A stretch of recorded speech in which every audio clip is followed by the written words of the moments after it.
Let's welcome these wonderful gentlemen. Yes. Unlike last year, this is dedicated time to these gentlemen. They have a lot of things to tell us. We're going to do our utmost to extract all those wonderful stories and make them feel like the last guy that told a story, I have one better. So that's what will keep them going, huh? So now, without further ado, I want to introduce David Wilson. David's our historian. Co-historian, correct? Yeah, anyway, you're correct, of course. And he's going to narrate this thing. He's already come up with a tough list of questions for you guys. So put your thinking caps on, get ready. David's going to grill you pretty good. All right. David Wilson, thank you. Okay. Actually, we're not going to grill you real hard. What we want you to do is to think real hard, and because we're here, because we want to hear what your experiences are. We're here because we want to hear you talk about your World War II time, because that's a treasure to us. And so we want to hear your stories. Now, we'll start it off like we did last time, and that is, if those of you can remember a humorous event that might have happened during your World War II time. Something, I remember there was a story about somebody dropping the, I guess you had a toilet area on the B-29 and y'all dropped Japan a special bomb. Okay. So, but if you have a special story, the funny story that you can call something that's funny that might have happened to you during basic training, during your training camp or whatever. Yes, sir, Mr. Frick. Well, this isn't exactly in the war. We were in training. Good. And we used to go on these training missions and practice bombing different places. And this one day we went out to Elephant Butte Dam, which is out in, somebody know? Albuquerque, New Mexico. Yeah, okay. Anyway, I thought it was over more in Arizona, but anyway, we went out there and we made a bomb run, and our bombardier had a policy that as soon as the bombs dropped, he hit the salvo switch to make sure if there were any left in the plane, they would fall out. Well, he salvoed the gas tanks in our back bomb bay. So we dropped gas tanks on Elephant Butte Dam. Did you make it back to your original base? Oh yeah, no problem. We were just a little lighter. Herb Horst and I have similar experiences, and his story is better than mine, so I want to go first. We were coming off the Japanese mainland on a night mission, black, low altitude, and the bombardier said couldn't clear the forward bomb bay. So the navigator turned on the light, and we looked through the bulkhead door at the forward bomb bay, and sure enough, there was a 500-pounder hanging up there. Seemed secure. I looked at the bombardier and said, well, you know, if I fall, he'll have the coordinates, so, you know.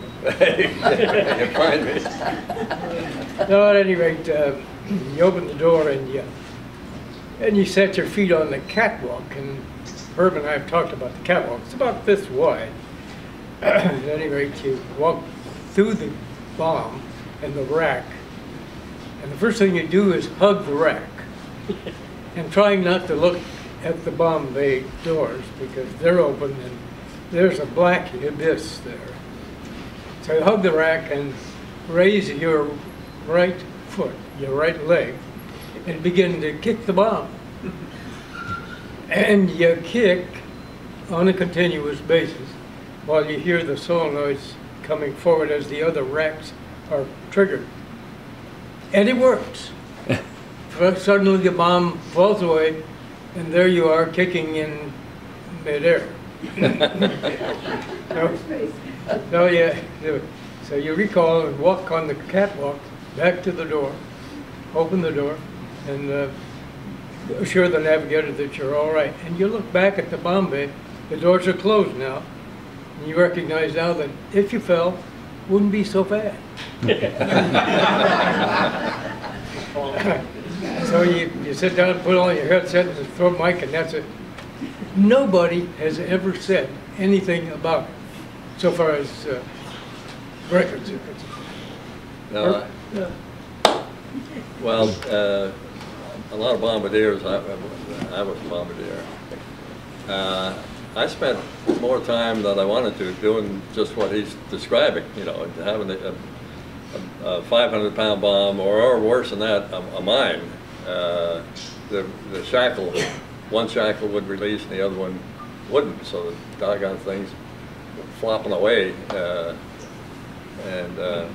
I spent a lot of time, and there isn't a lot of room on that. No. Bob had it right. It's about that wide, and there's not a whole lot to hang on to. And if you got a 1,000-pound bomb, you needed help. I'd call on the co-pilot or somebody to come help me. Good idea. And they didn't like doing that, I'll tell you. But it was several times it did that. It's pretty exciting. This isn't too exciting, but it's true. At the end of 13 or 14 hours of flying, quite a few members of the crew would have to look up bathroom facilities in the B-29. And the bathroom facilities consisted of a 10-gallon old tin can, and guess where it was placed in the B-29? I was the radar navigator, and it was right next to me. So at the end of a number of flights, I knew all our crew members' bowel habits.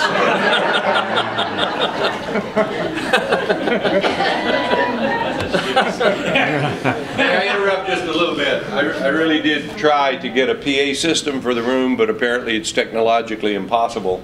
So some of the folks in the back have asked that you try to speak a little louder because they want to hear the stories too. So for those in the back that can't hear, come up here a little closer. Help these guys out. There's plenty of room over here, plenty of room over here. Raise your arm and we'll talk louder. There you go. Raise your arm and they'll try to yell at you a little higher, okay? We can even stand. Thank you. I didn't mean to interrupt the train of thought. Who's got the next funny story? I don't have one. I don't They know. didn't have any fun while they're doing it, none whatsoever. I think I told this before, but maybe it's a different audience, but I was on a mission and everybody got sick. It was something, in fact, I think everybody in this, if I'm not mistaken, everybody who drank coffee in the 40th Squadron got sick, and I mean really sick. And we were throwing up and had the other problems, bowel problems, and we're trying to find receptacles all over the plane.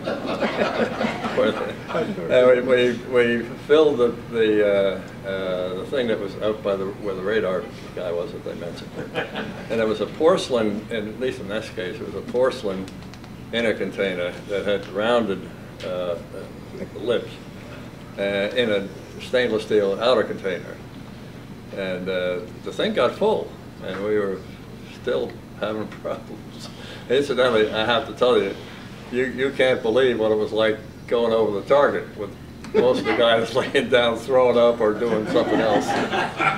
But anyway, we flying back, and the flight engineer says, "Look," I says, "I'll go back and take care of that." And he took that thing through the tunnel very carefully, got it out, and they opened the window on the pilot side. We're down below 10,000 feet, and he tried to lift it up, but he didn't want to get his fingers soiled. And the doggone thing, the suction just pulled that out. We buggered up number 2 engine, and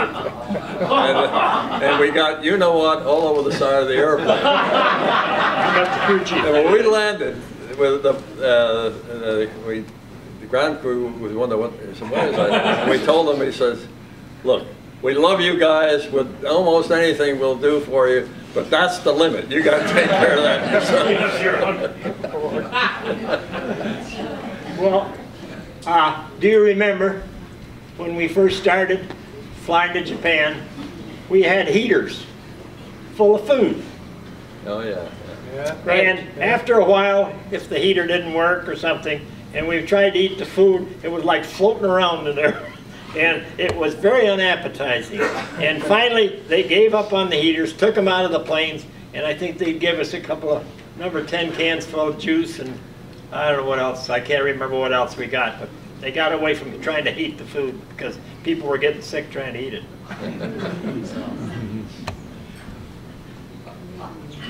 Anybody else? Well, the newer B-29s that came in the Tinian had bomb bay doors that opened automatically when the bombardier decided to drop the bombs. So the bombardier pressed the switch to have the pneumatic doors on the bomb bay open, and then he pushed the bombs away switch. But what happened is the automatic doors did not open ahead of time, but the bombs dropped and they tore the doors off of our B-29. One was still hanging down below, which cut down on our speed, of course, our airspeed. So we had to land at Iwo Jima to have our bomb bay doors completely taken off so we could fly back to Tinian. But we lost our bomb bay doors because of our bomb load going off too soon and smashing the doors off. Anybody else got a funny story? Mr. Vincent, I think you told a story last time about the flight from Tokyo to Washington, D.C. and the... That might be humorous. Please. There was an attempt on the part of the Air Force to get some notoriety and wanting to convince Congress that they ought to divert more of the money to the Air Corps at the expense of the Navy and the Marines and the Army.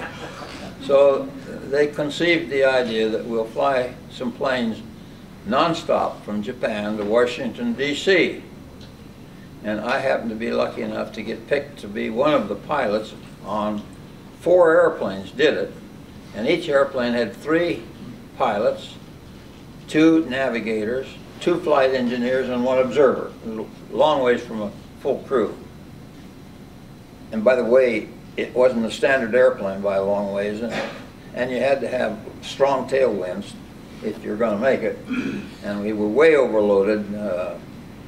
141,000 pounds we took off from Japan. But anyway, the funny part of this story is one of the pilots, a captain and myself, had flown most of the 17 and a half hours, or 27 and a half hours it took to get to Washington. And we had a major aboard, and he said, I want to land it, as we were coming to the approach. He had the rank, so we moved, and he sat in the pilot seat. I guess he was aware that that was going to be a newsworthy event, and he wanted to get some notoriety. He could visualize himself taxiing back along in front of the terminal where there were hundreds of news lights and cameras, and he could wave. But anyway, the airplane was very light, lighter than any time we'd ever dropped onto a runway weighing what this one weighed, because the gas was all gone. It had been stripped of all the armament in the first place. So instead of being a normal airplane, it was a very light airplane, and he didn't take that into consideration as he made his approach and touched down for the first time when we had half of the runway was still behind us. And he panicked, slammed on the brakes, blew out the tires, because you don't dare skid a B-29 tire but a revolution or so, and you've got no more rubber on it, and no more tread even, and no carcass. We skidded down the runway, went off the end of the runway, off into the dirt, and did a cartwheel. Oh, no. And they had to send a truck out to pick us up and bring us back over by the terminal. So he was denied his day in the sun. It was kind of embarrassing for him.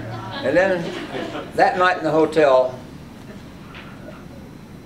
all the crew got together to go have a beer at the hotel, and we did. And we never did say anything about the landing, though, to the major.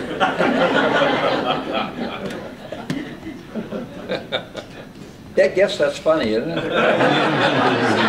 Not if you're the major.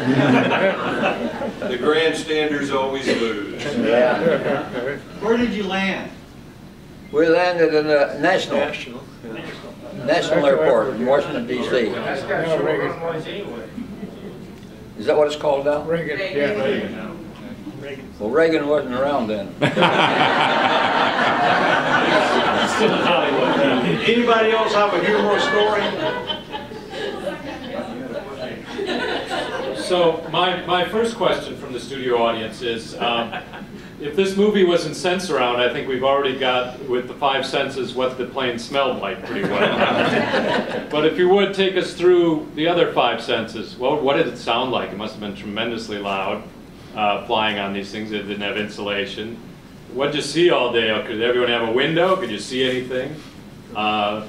Just take us through the 5 senses. What did it sound like? What did it feel like? What was it like to be on one of these planes? I'll start. I was a navigator. And as such, I had a window about this big beside me so I could look out. But that was it. So when we went on a mission or something, most of the time I was just sitting there doing my logs, keeping track of where we're going, trying to get to where we were going, and coming home. But all I had was that little window. So as far as I was concerned, it was very impersonal. The pilot's up there, the navigator, the bombardiers up there, and I didn't feel like I was part of the war. I was just part of the job in the airplane. Well, one mission we went on, and I think you know that the Japanese love to come in straight and dive under us and try to hit us. And I looked out my window, and there was a Jap coming straight at me, and I could see his guns firing. That made it a very personal war. He was right there. Right there. He missed you apparently. Yeah, he dove underneath, I think. Bob, did you have Loran then, or We- Celestial? What did you use? We had Loran shortly after we got there. I think it must have been more like April or. It was probably a little And, later and than then, that, yes. It was but later that was than that, only, later than that. but that was only one station that was active. So we had lines, and we could LOPs. find out which line we were on, but we didn't know whether they were down here or up there. And then later, probably in June, July, they came out with another station that went the other way. So then we could read which lines we were on for both of them and get a pretty good fix.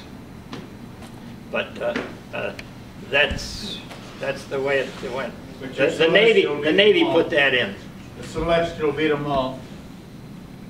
I talked to a sideline.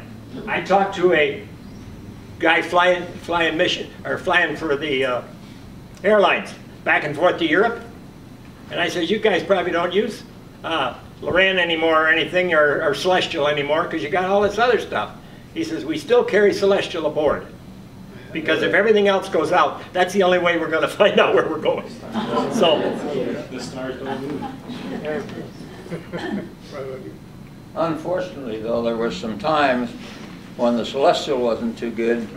If you were a cloud cover and you were under it at night, and you didn't have a moon to shoot, didn't have a sun to shoot, couldn't see any stars, Yeah. and Dead Reckoning wasn't any good because you couldn't see. You couldn't see the sea.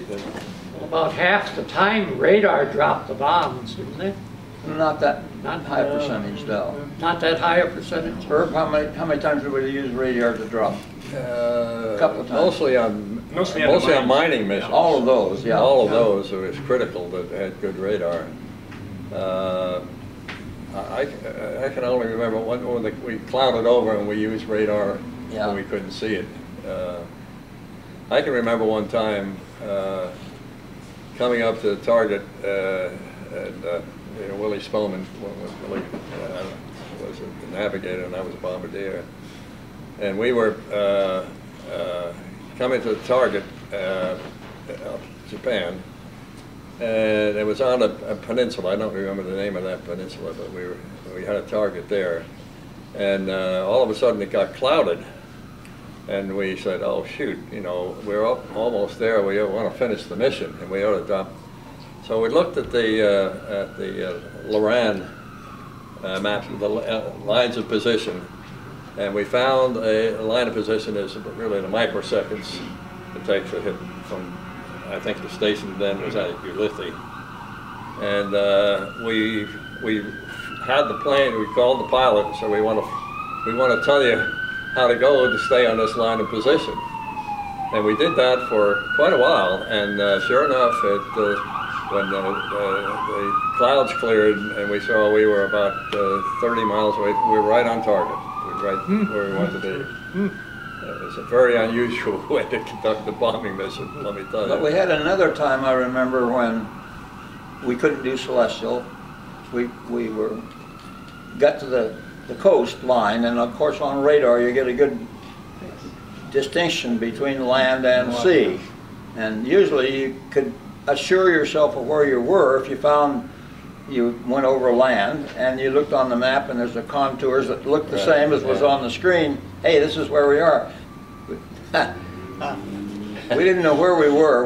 We couldn't find anything on a map that looked like the contours were on the radar screen. We flew up the coast one way, turned around, went back the coast the other way. Never did find. No, we didn't. And I think that's the only mission that we didn't drop where we wanted to drop. And we finally found a little town on radar and let them go and went home. You ever have one of those? Found out it was Decatur, Illinois. Anything else? And I apologize, I should have done this to begin with. Start with Mr. Higgins. If you'll tell us your position on the B-29 and what squadron you were in, what your role, what your duty was. I was a pilot. Actually, I was a co-pilot. I went into B-17s to begin as a chief pilot, and they said, now we don't need you in Europe anymore, come on, we'll put you in 29s. And so they took first pilots in 17s, made us co-pilots in 29s. So I was a co-pilot on the 29, 39 Squadron, started out in the Lucky Strike crew. The crew decided what we'd name the plane after we got to Tinian, and I've never smoked, but all the rest of the guys did, of course, and they said, let's call it the Lucky Strike, because we'll get all kinds of cigarettes from the never got a one until about our 20th reunion after the war. Our former radar operator was a CBS producer, and he contacted, I think it was American Tobacco, that had Lucky Strike, and they gave us beautiful wooden boxes with the Lucky Strike, with the Lucky Strike green restored on them, which had been taken off during the war. But back to your question, I was a co-pilot, Lucky Strike, flew 11 missions with Lucky Strike, and then transferred to the Rematroid and flew 11 with them. To that end, Dave, back to your funny stories, if I may, oftentimes we would change an engine, something happened to an engine, and so we'd have to get a new engine, put it in. And when you had a new engine, you'd take off, fly around the Tinian for a while just to break it in. And so we were up one day and with a new engine, just putting in the time on the engine. And Bombardier saw ahead of us a B-24 flying around Tinian. So Russell, our airplane commander, said, let's do something here. And he proposed what we ended up doing, and that is we were slightly above it, so we put it down into a power drive. We feathered the two left engines. He put his feet up on the dashboard, and we flew. The 24 was this. We came down next to it and flew past it with the two left engines feathered with his feet up on the dashboard. Waving as he goes. Waving, right. I'm Bob Frick. I was a navigator on the Cultured Vulture 35 Victor. And we got 31 missions in and came home. I was the radar navigator on the Tulsa Barb. Got over to Tinian late, just started flying in May. Flew 14 milk runs, we call them. We flew against small cities and we dropped bombs into the water. And we only got shot at once in 14 missions, so I had a snap of it being in the service with that amount of shooting that the Japanese did against our crew. Herb Horst, I was a bombardier on Flak Alley Sally. I flew 33 missions against Japan. Some of them were pretty exciting. As bombardier, you were talking about being a navigator and not seeing much. Bombardier saw too damn much, let me tell you. It was wild. Had the best view, though. I had the best view, but it was really scary because a lot of the Japanese fighter planes would attack usually from the front quarter, Yeah. and either come down and then go over. And I'll never forget. It was about my third or fourth mission. I was watching carefully, and of course I could see the guns firing in the wings, you know, and I said, damn, he's trying to kill me. That was my first recognition that I was in danger.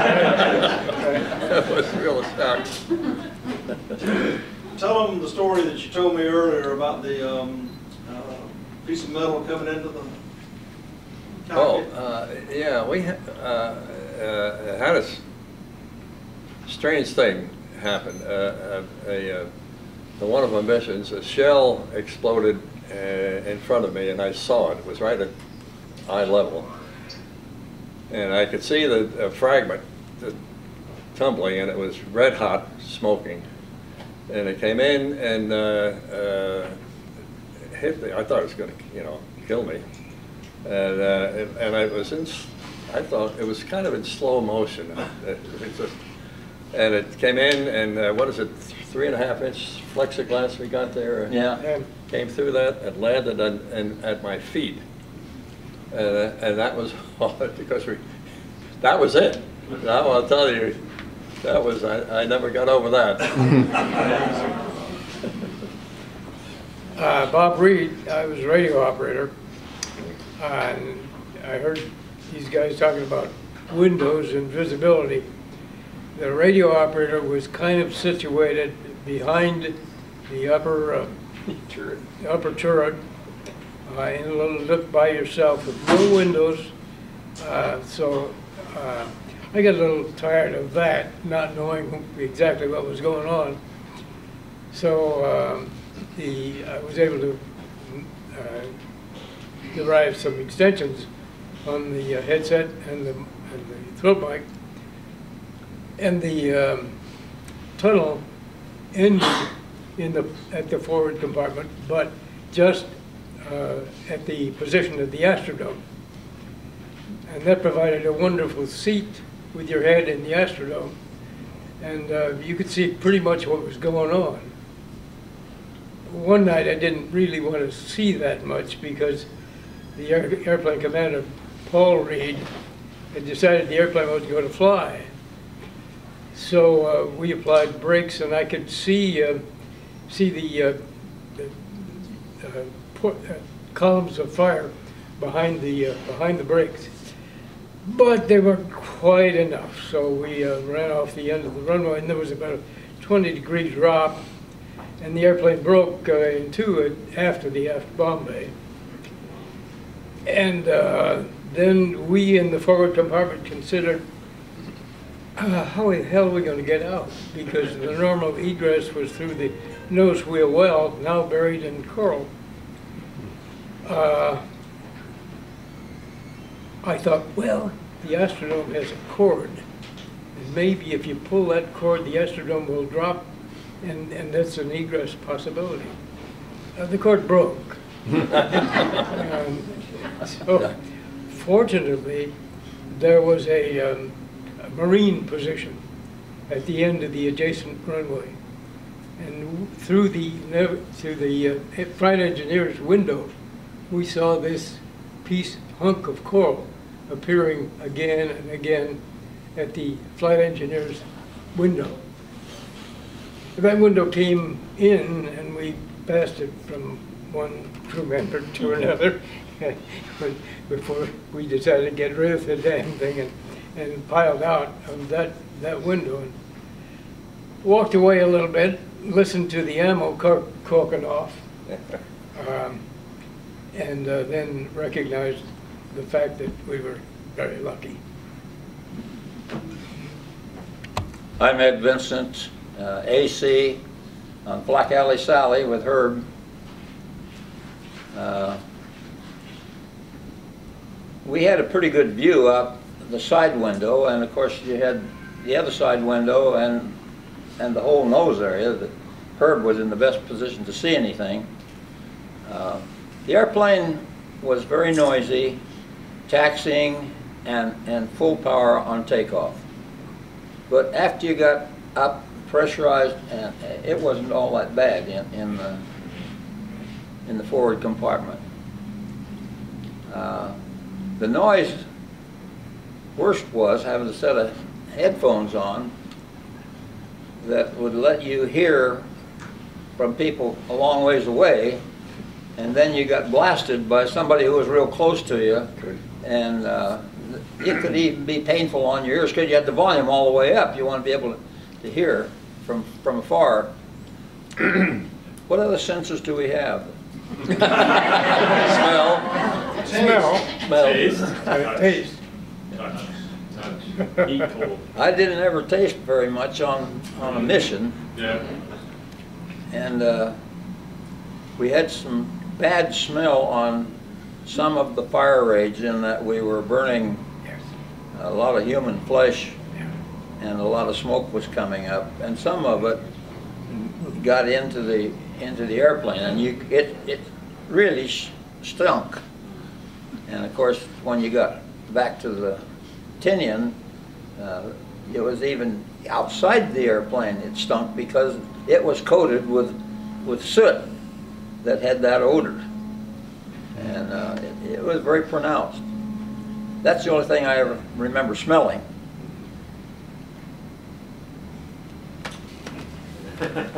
Bill Webster, and I never had the opportunity to fly a mission. I was an aerial and ground photographer, joined the 6th at the end of the war, and took the photographs that put together, not all of them, of course, bomb strikes and other things I didn't take, but around Tinian, and that was probably my good fortune, because I've joined a group of men that I'm very fond of. And I would like Ed Vinson to tell the story of the longest mission in World War II, but I'll wait until you want to do that. Yeah. I would also like to say that I've been to Tinian 3 times with Andy Giles, who is a wonderful authority on Tinian.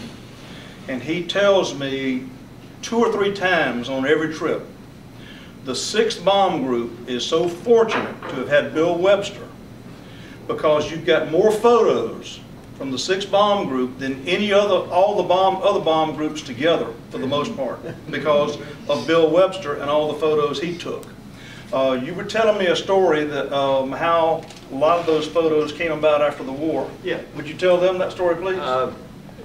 I knew when I didn't leave until February of '46, and we knew we were going to Okinawa or Clark Field, didn't know which. But we had aerial cameras that had nose cones that were 36 inches to 12 inches. These very expensive, beautiful cameras. And we were pushing those over into the ocean with bulldozers. So nothing was going to be saved. I knew that right from the start. So after I took the pictures for this pirate's log, I put all the negatives. I had the aerial photographs that I took. There are a couple on the back. You'll see that those negatives are 9 inches by 9 inches. They're roll film. The electric camera, I sat in the back of a B-29. We couldn't get a smaller plane to take the aerial photos of Tinian, Saipan, and Guam. And I was strapped in, and I held this camera that weighed about 35 pounds. And I had earphones on talking to the pilot, telling him to move either over, higher, lower, or whatever. And so I had all those negatives, and I had all the negatives of the photographs. This was the first photograph I took, and it happened to be the one that's the cover of the Pirate's Log. And that's what got me the job. The lieutenant said, Webster, if you can do that, we want you to take these other pictures. So they arranged for the flights and the other. What I did was we used I kept the negatives in a box, and coming home, they told us, first of all, don't bring anything that would be government equipment because you won't get it through customs when we get back to the United States. And probably on board ship, they'll check too. But I put this box of negatives in my duffel bag. I took it home. When we got coming through under the Golden Gate Bridge, they announced again, anybody caught with any government equipment will pay the price. And fellas were running up on deck throwing 45s over and knives, and everything was going over the side. I kept them. When we came into landing, they said, okay, go over here, do this, do that. Nobody checked anything. 4 days later, I was at Toma, Wisconsin being discharged. Nobody checked anything there. So I came home with all the negatives that I had taken, the aerial and ground photographs of the different islands, and really kept them. Our kids didn't see, we have 7 children. Most of them didn't realize that I had taken the photographs, even though I bought a 4x5 speed graphic when I got out of service. That was the camera I used as a photographer, and took thousands of pictures of our family and other things.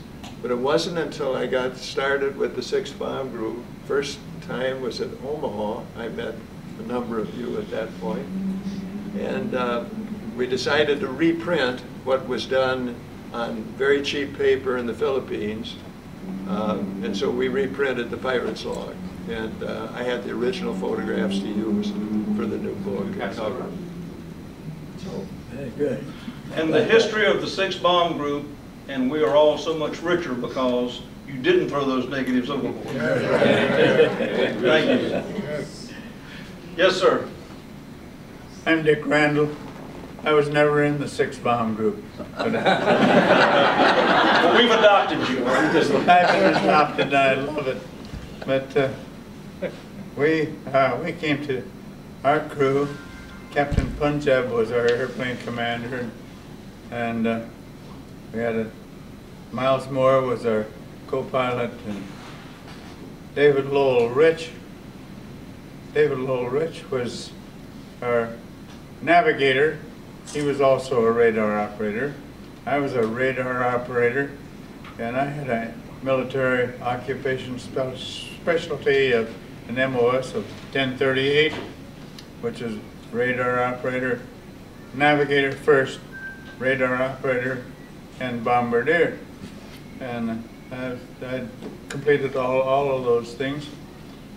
But when we arrived at Tinian, when we were about ready to leave, we trained in Pratt, Kansas, just west of Wichita, and we got our airplane and headed to a brand new airplane with different kind of radar. We had no Q-13 with the rotary where you see 360 degrees around with the radar. We had bombing radar. And this was precision radar where we had the Q-13 had about 6-degree beam width, and our bombing radar could only see about 6 degrees in front of you to bombing, but it was more a precision thing. We did in this new spatial radar, we were going to come over there and win the war with this spatial bombing radar. But it was quite, we used to train with that thing and go up and bomb photographically. We bombed the Hoover Dam over and over and over again with photographs. But when we got over, when we were leaving the States, bang, the first atomic bomb had been dropped. And, well, what do we do? Well, we have orders to go to Okinawa. And so, guess what? We went to Okinawa. But when we got to Tinian, by way of Honolulu and a couple other Johnston and Kwajalein, and he wouldn't even. But when we got to Tinian, the second atomic bomb had been dropped, and we were going to go on to our orders to go to Okinawa. But the runways weren't ready to land B-29s at Okinawa. So we got there and we got to participate with you guys in the big air show. We flew up to Tokyo and right past Fujiyama, assembled up north of there, and came back over a big air show while they were signing the peace treaty on the Missouri. So we got to do that. And after World War II,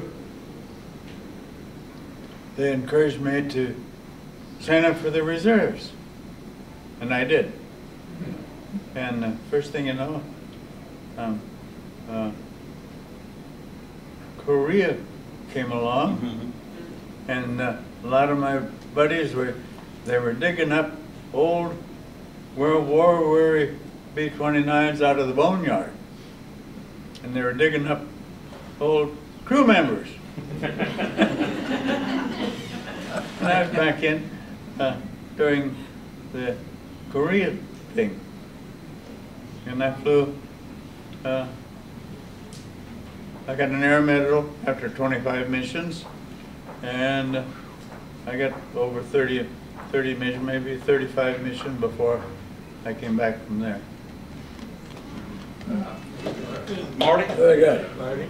My name is Martin Eichelman, and I flew with the 6-bomb group as the right blister gunner under 2 separate groups, like just the 504th and another one. But that's it. That's what I've got to say about it. That's all.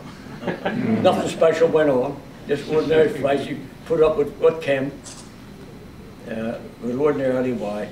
We had some troubles occasionally, but other than that, why. We all came back as a crew member. We flew all 35 missions. The first one was the firebombing of Tokyo, and the last one was when the first atomic bomb was dropped. That made it 35 missions for our crew. Now I think, Dave, to the question here about the senses, I had taste sense, but I'd report one mission we were, the Lucky Strike had General Davies as a passenger. And I hope a lot of you have read it in the book. If not, I'm telling you. The story at, when we were ready to taxi out from our spot, Jeep came running up, hold it, hold it. And he came up under the wheel well and handed up a box. And we said, what's this? They said, this is for the general. We brought it up on the flight deck and put it in. We closed the hatch and took off. And On the way up to Japan, the general took the box and he said, gentlemen, he said, I am a favorite, I love celery hearts.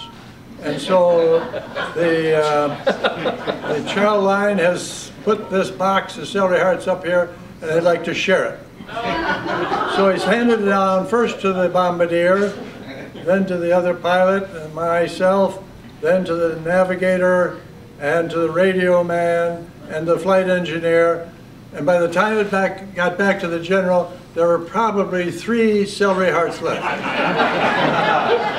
That was the taste story. As far as the sight story, all of you have experienced it too, but in the bombing run over Japan, coming in, you could see the flak ahead of us. You could see it there. You could see the searchlights up.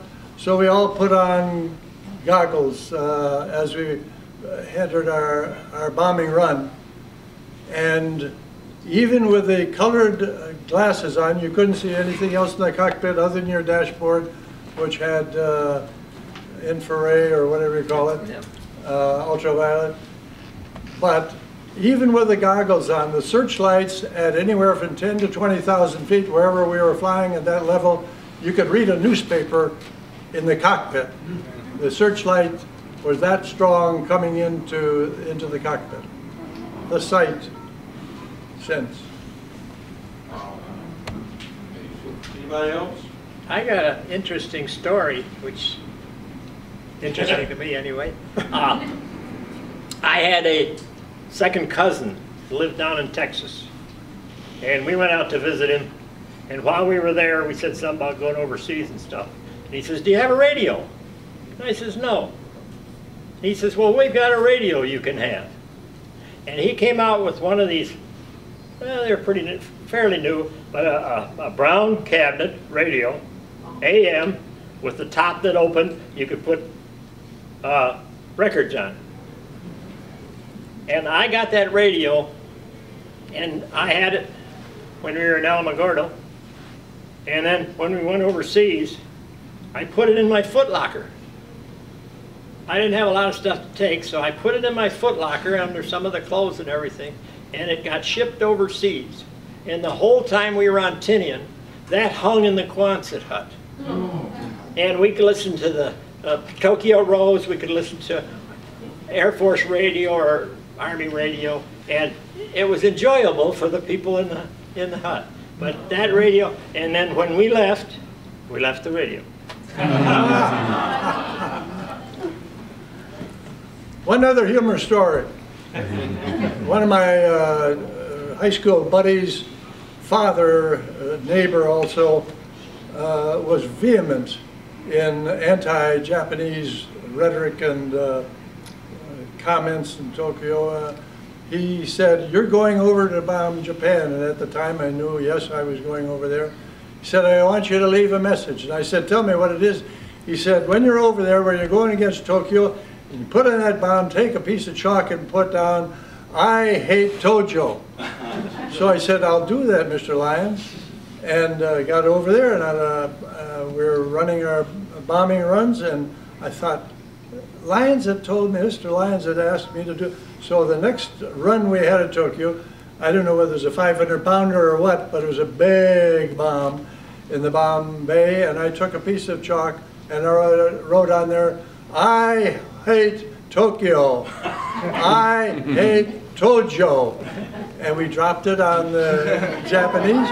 And when I got home, I went over to see Mr. Lyons and I said, "You got your wish?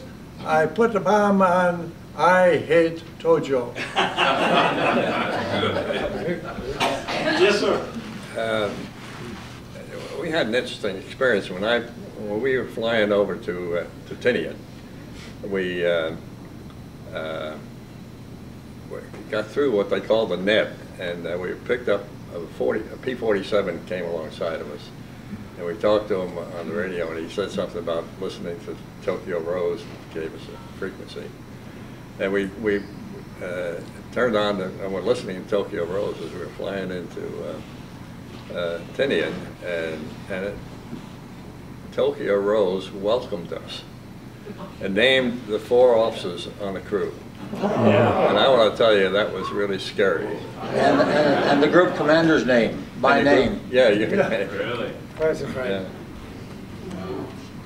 You guys, some guys got here May, some guys were ended your 31 missions. You know, some would stay, some were on your way home regardless of the outcome of the Manhattan Project. Do you guys recall how much you really knew about what was happening at the north end of the field with the 509 composite group? Did you have any anticipation about it? And then when it did happen, what were your reactions when you think, gee, this may end? The reason I was wondering is because my mom always told us a story. Dad sent letters home and they knew the letters were always censored. But he would deliberately misspell words in his letter. And then Mom would take those words and separate them out and make a sentence out of it. So she always claimed that she knew the war was going to end soon because something was going on. I don't know if that's fiction or whatever, but did you all know much about it? And those who were fully expected to go to Okinawa or later on, you know, 1946 invasion, we are greatly relieved by it. That's what I know. Yeah, when the 509th airplanes began to arrive, they were different, except for the Circle R. So they were a 6th bomb group, but they weren't, because they didn't have any turrets. And we said, who are these guys? And that's about all we knew about it. We wrote about, we read about the first drop in Time magazine. Yes, sir. I had cut short my missions after 11 missions with a lucky strike, and I transferred to the Rheumatoid. And so after about 6 or 8 with the Rheumatoid, our crew was chosen to go to the States for lead crew training at Muroc, California. They planned to bomb Japan like they had in Europe in pattern bombing. One formation of planes going over, everybody drops with the lead plane. That by itself is nothing new, but it was for the formations going over. When we were training in Muroc, we bombed Los Angeles and San Francisco and a number of others. But a funny thing, because between missions, training missions, we would have schooling.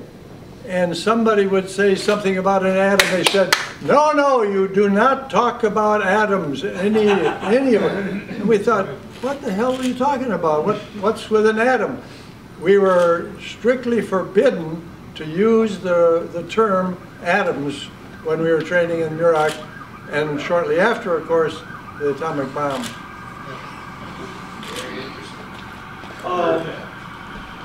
I know, and I'll tell you, my dad, when he went in the service, his mother gave him a silver dollar for good luck, and he carried that with him all on his every mission, all through the war. He carried that silver dollar with him. Sad story is that after the war, he came back and enrolled at the University of Florida and had a young son named David who was crying, and the GI Bill hadn't come in, and there was no money or no milk. He took that silver dollar and bought milk with it from me, and I said, Daddy, just let me cry, I want that silver dollar. Now, Mr. Penniman talked about that he had they stopped at Kwajalein, I think, and the Seabees gave them caps, and he carried one of those caps with him on all his missions. Did any of you men have any good luck charms, or did things that you had to help you cope with your anxiety on your missions that you carried with you? Yeah, my girlfriend at the time was called, her name was Loy, and... You sure you want to tell this? Yeah, and she had a photograph of herself, and her niece's nephew called her Widow Wowie. And so she had a photograph of herself, and in the, I don't know whether they call it the hubcap of the wheel, we had Boeing insignia, and I scraped that out and put Widow Wooley in the cap, and so on every mission she was with me in the wheel. Answer to the question about what we knew about the 509, Herb and I and the rest of the crew were on a rest leave in Hawaii. And we came back from that rest leave on the day they had come back from dropping that bomb. We knew even when they got there on Tinian, and for the several weeks they were there, we knew they were going to do something special, but we didn't know what it was. And so when we got back from that rest leave, we learned that they had dropped this bomb, and then the whole thing made sense then. But other than that, we kind of got ticked off that they were playing bridge in the officers club and we're going on missions getting shot at. We didn't think that was right. But I recall that when we camped out there, when they said, what happened? They said, well, they dropped an atomic bomb and the war is going to be over. He said, what the devil's an atomic bomb? You know, is it a big bomb? Is it, you know, 1,000 pounds or whatever? We didn't really fully, initially they didn't fully comprehend what they were talking about. Anybody else got a question? I got a question. All right. I know Ed and Herb, you know, always knew each other very well. We were on the same plane together. It was a big base. Did any of you other guys know each other during World War II, or just because you met years later? Well, we knew other guys on other crews that were in the right here. Oh, I say that here. No, I knew this guy a little bit. I went to dental school with Bob Reagan. So I knew him. Fair enough. I mean, you all got such shared experiences, but independently from one another, which is, you know, fantastic. Yeah. Go ahead. There's a question. After the first atomic bomb was dropped, did any of you get to fly over Hiroshima or then Nagasaki to see the results? Yeah. What did you see? I'll tell you about my experience. It was, I don't know, 2 or 3 days after the drop. Yeah. We were flying up some food to drop on a prisoner of war camp. And of course, that's a pretty light load, and we dropped it successfully. And then I decided we ought to do some sightseeing. So we did some buzzing, scared a lot of chickens and cows, and we went over Hiroshima at pretty low altitude. And kind of scary because Hiroshima is located in the bottom of a valley that was chosen on purpose such that the radiation would be limited in how far from the target it would radiate. So you fly up this valley and you're low, and all of a sudden you're over the town, and here's mountains all the way around. And you better get some altitude pretty quick. So we did. You want to know something about the longest mission on the war? I had them to fly that one, and some of the rest of you guys did too.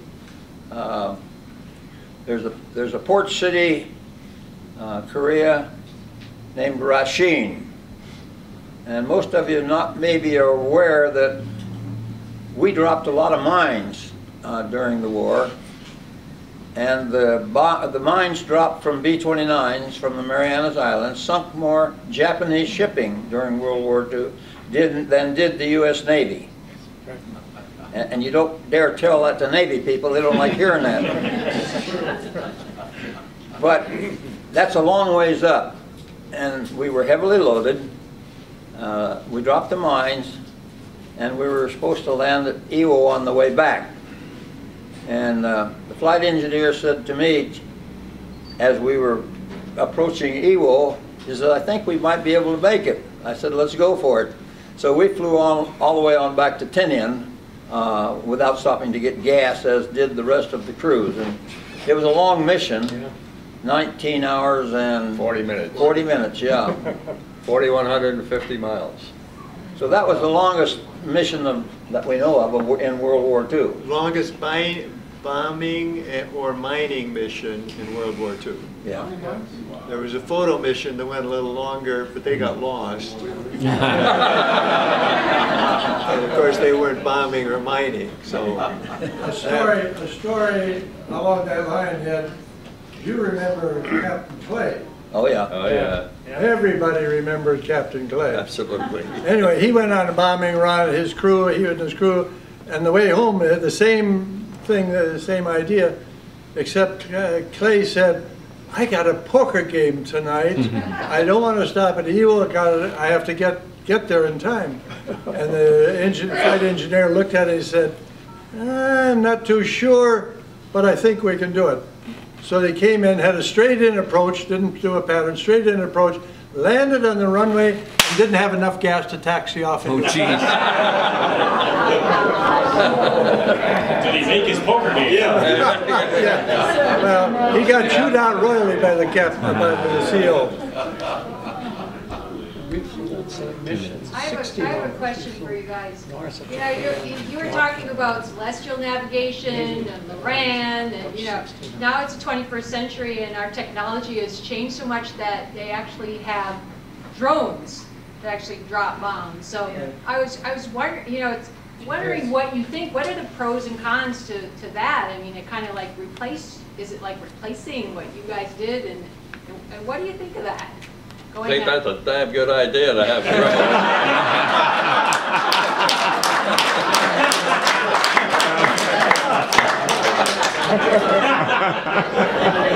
I think they've stopped training pilots. They train people on the ground with the computers, you know.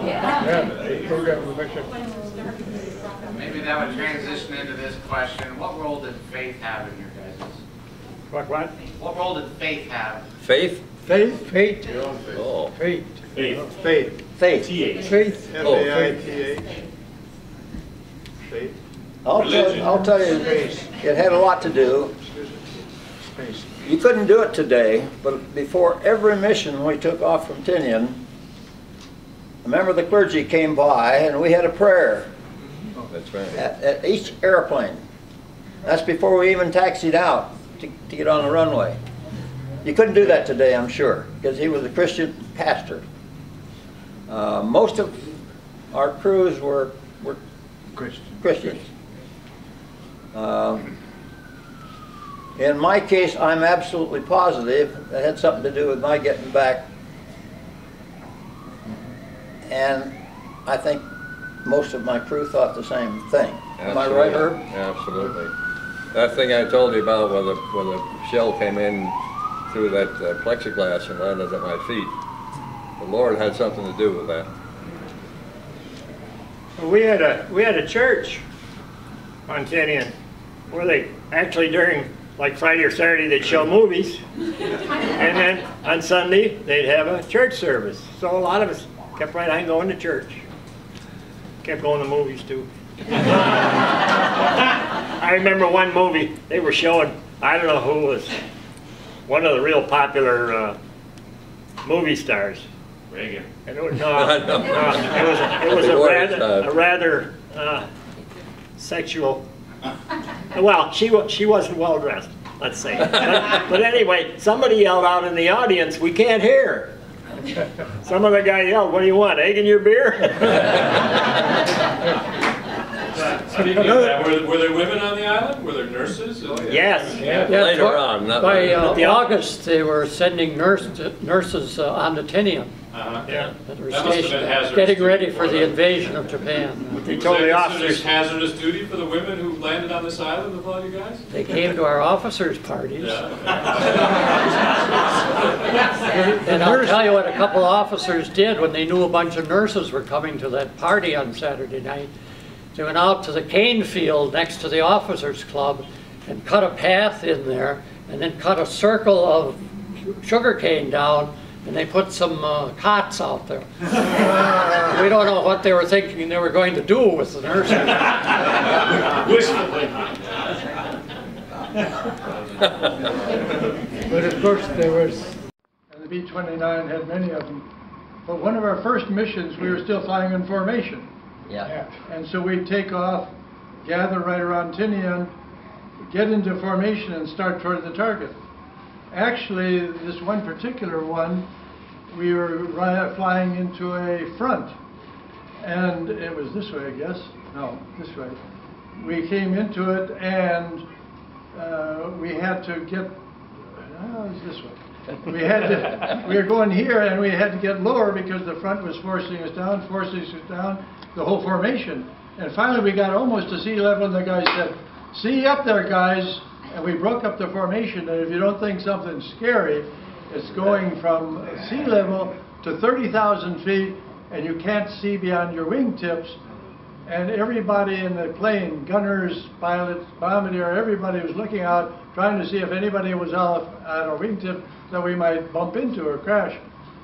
Finally, we got up at 30,000 feet, which was the B-29 was designed for 30,000. Popped up, it seemed like we were popping up, and then we see a guy over here popping, and none over there, and one over here, and one back here. And we said, "What do we do?"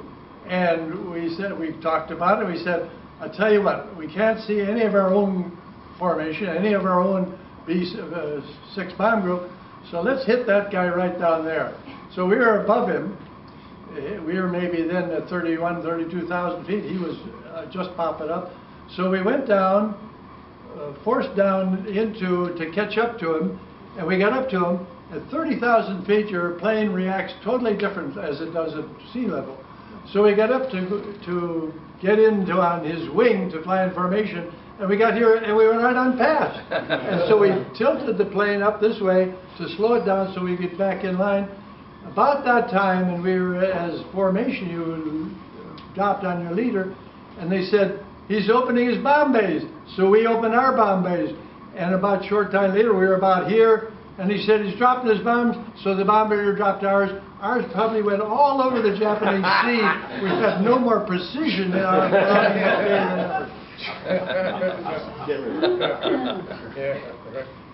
Gentlemen, I think everybody in this audience holds all you guys in great esteem, but I am sure that a lot of people here would be curious, after all of the phenomenal success that you had in the war at accomplishing our fundamental goal, tremendous success, would each of you take a minute and tell us what you did after that for the last 70 years? You get 3 minutes each for 70 years. We don't remember.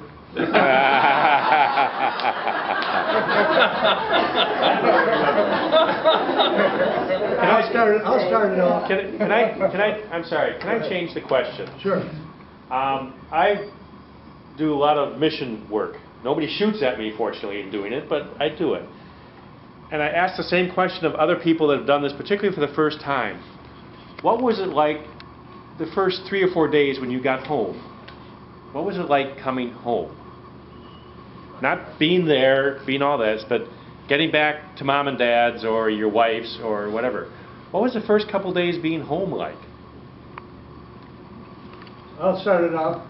First day when I got home, other than loving my mother and father, I immediately sent in a letter to get reinstated at my college, and so I went back to school, Cornell, and 4 years later I graduated in mechanical engineering, and I worked as a mechanical engineer for 40 years or 50 years, however long that was, and retired when I was 62, 28 years ago. Family, children? What? Family, children? Family and children. I was married for 54 years to my wife, who I had met in Grand Island, and unfortunately she died of brain cancer about 16 years ago, and at the time I also had condolences from many friends, one of which was a good friend of mine and my wife's, one of my wife's best friends. She had married my best friend in high school, and we went to their wedding, and I'm godfather to her daughter, and lo and behold. When I got out of the service, I went to school. I went to university, got a degree in mechanical engineering.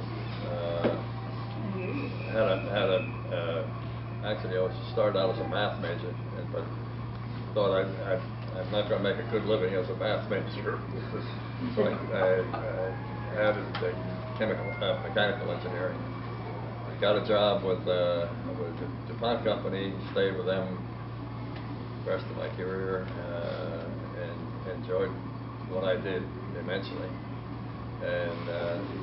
And I retired incidentally as you might be interested in this. I was director of employee relations for all of Asia for DuPont, all the facilities from Australia, New Zealand, all the way up Philippines, Singapore, Japan. Nicest job I ever had. Being 12,000 miles away from your boss is really. But I retired after what, 38 years with DuPont. I didn't want to retire, but we were living in Japan at the time, and our son, who had the first child, was it? But anyway, our children started having children, and Alice said to me, "I don't know what you're planning to do, but I'm leaving." Well, I came home and retired. Hell of a pension, too. I was in school at Drake University in Des Moines, and going with a gal called Jackie. And following radio school and Buck Sargent, I was assigned to the School of Applied Tactics in out of Orlando, Florida. And one of the satellite airfields was Brookville, Florida, nice little town. So I called Jackie and said, "Why don't you come on down, we'll get married." We did in the First Methodist Church there. Then we went on to Dalhart for some training, and finally at Grand Island. She passed away in '95. Following that, I got very lucky and met my present wife, Mark. And we've been married. We've been married 16 years. It's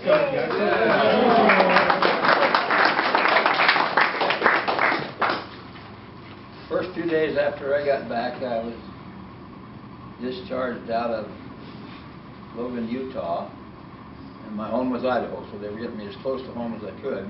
But I spent the first few days getting ready to make a trip to Iowa to marry my then girlfriend, whom I met at Drake University when I was in the cadet program. And so I was anxious to get married. We got married about 9 or 10 days after I got to Utah. And then I wanted to finish school, so I went back to USC, graduating with a mechanical engineer. Was recruited by General Electric Company, worked most of my career with them, and then was hired by US Electric Motors. Spent all of my life manufacturing, and manager of manufacturing and plant manager for plants with General Electric Company, making electric motors. Retired. My wife died 3 years ago. Ran into a nice gal who also had lost her spouse. She's sitting over there. We've been married 7 months.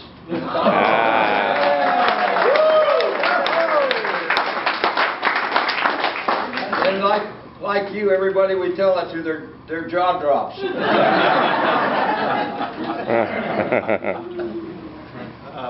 I left high school as a junior because I enlisted in the Air Corps at 17 and a half. You could do that at the time. So when I got out of service, I went back and got a high school degree that also qualified me to go to college. Went to college,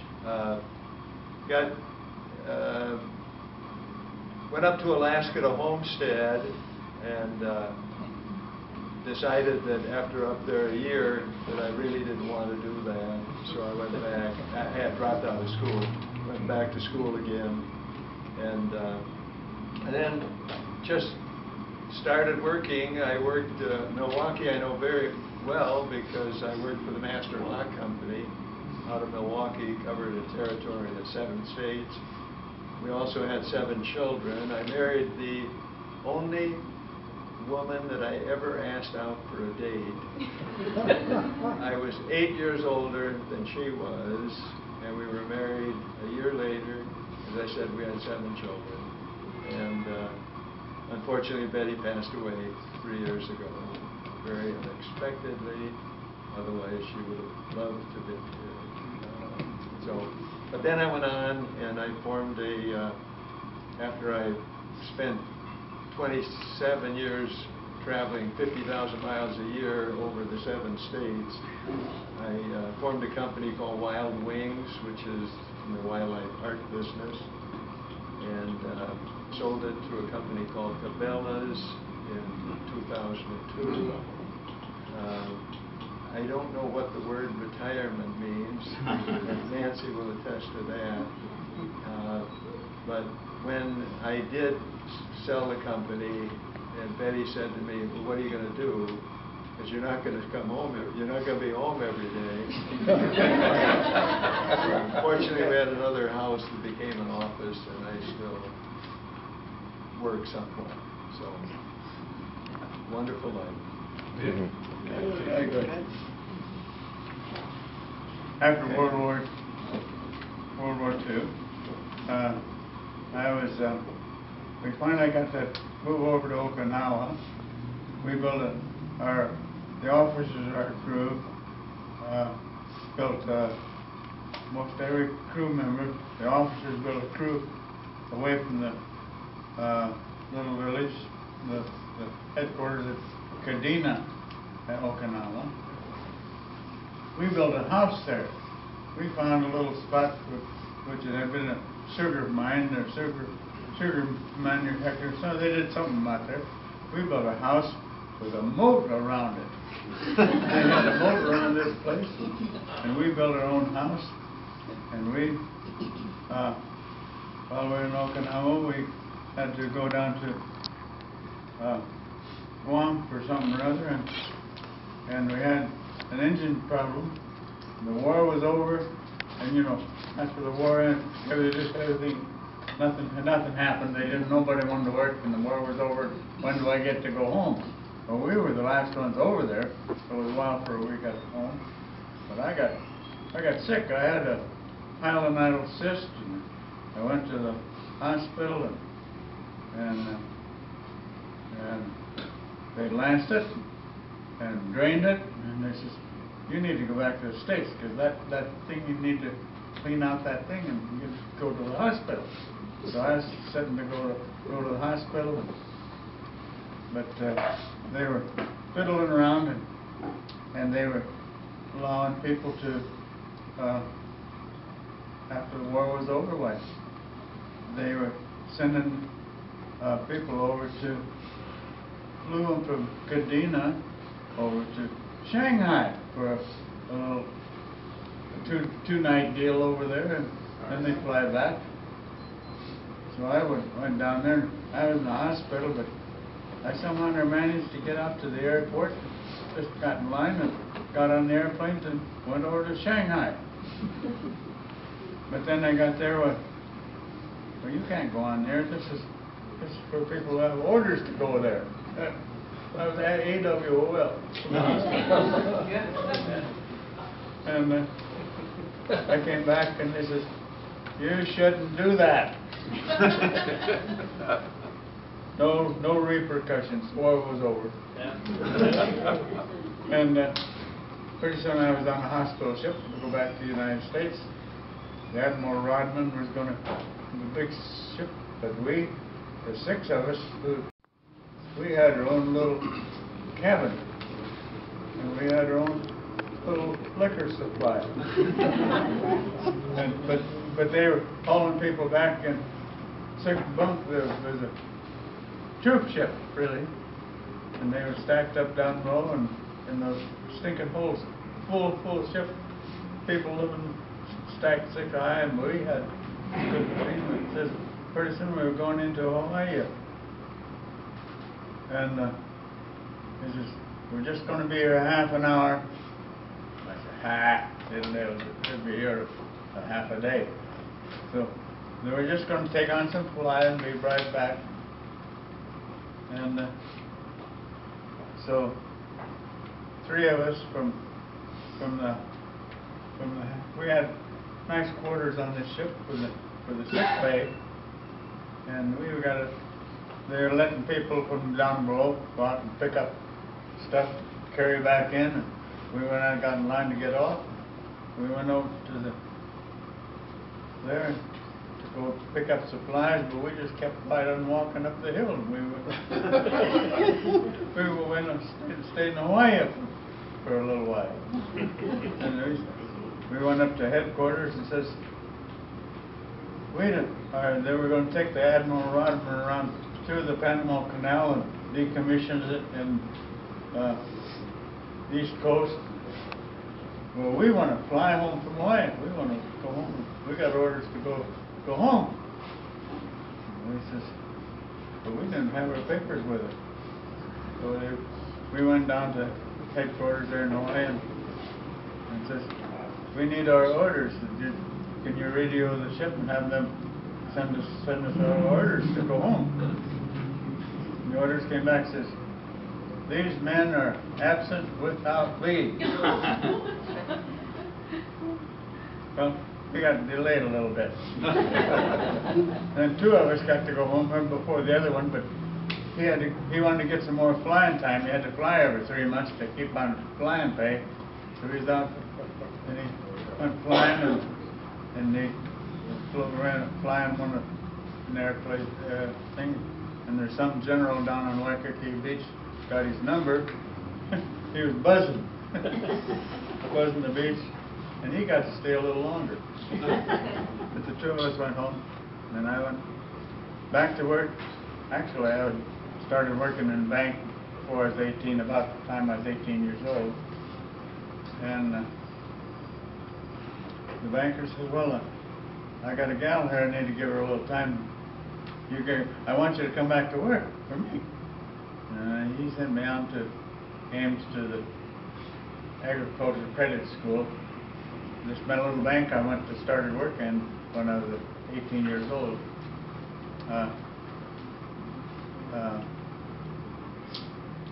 Just 2 of us worked there, the boss and me.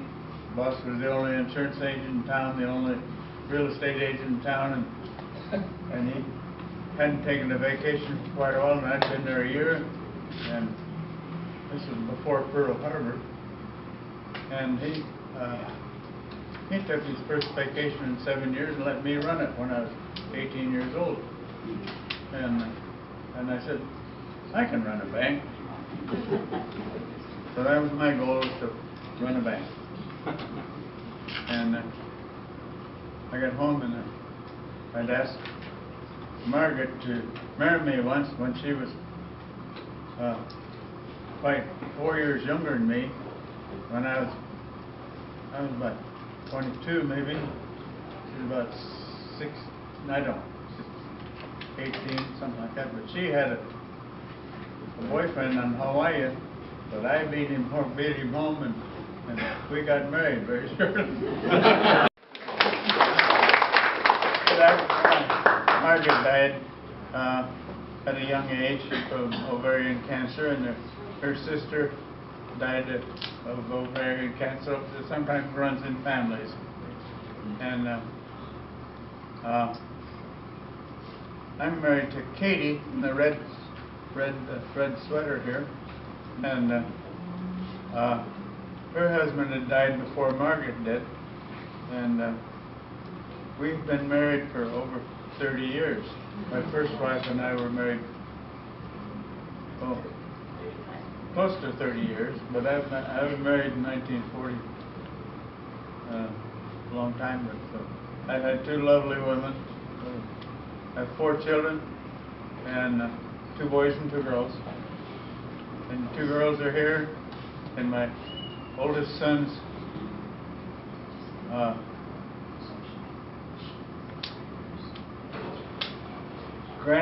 granddaughter is here. My granddaughter.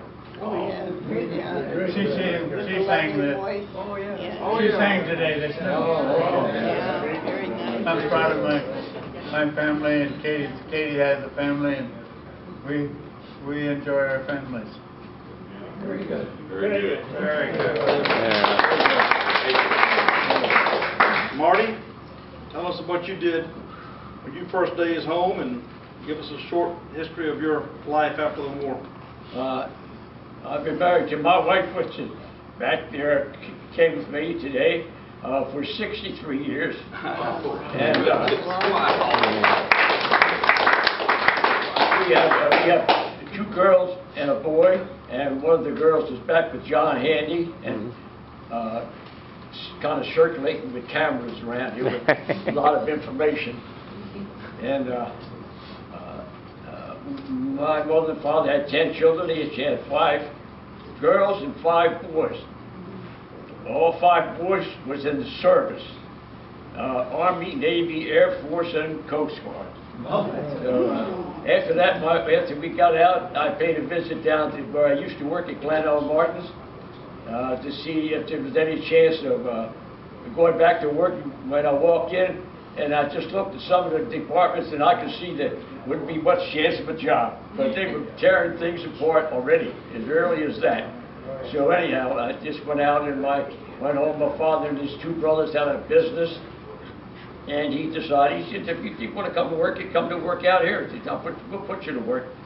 So I went to work with him and his brothers, and they worked for them for, I guess, maybe 53, 55 years. Until the time come when we had a slight catastrophe, and then we closed the business altogether, and then I kind of retired.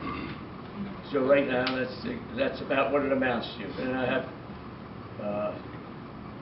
I got it coming down to the breakfast. I'll have my other daughter and her husband, and then I'll have John and my daughter Nancy, and then it'll be me and my wife Jean here tomorrow night for the dinner. So other than that, that's about what it was.